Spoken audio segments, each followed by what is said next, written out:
देख भाई, सैटरडे मैं नहीं आ सकता। ये तुझे तो पता है मेरा रियल एस्टेट का जॉब है। सैटरडे है, क्लाइंट्स है, बॉस की किचकिच। आई एम सॉरी यार। मुझे बहुत सारे असाइनमेंट्स है तो मैं नहीं आ पाऊंगा। वीक में एक ही दिन तो मिलता है, उसमें भी वहाँ मैं नहीं आ पाऊंगा यार वहाँ पे। ભગવાન સ્વામિનારાયણે વચનામૃતમાં કહ્યું છે કે ઈચ્છા શક્તિ, ક્રિયા શક્તિ અને જ્ઞાન શક્તિ મારી એકને જ આધીન છે. અને જ્યારે આપણે સારા માર્ક્સ લાવવા હોય, જોબમાં સારું પરફોર્મ કરવું હોય અને તન મન ધન અને આત્માએ કરીને સુખી થવું હોય તે પ્રભુને પ્રાર્થના કરવી જ પડે.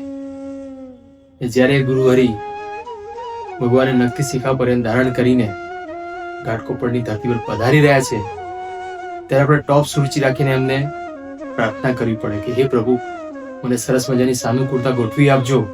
અને આપણો અનુભવ છે જ કે ગુરુવરી આપણી પ્રાર્થના સાંભળે જ છે.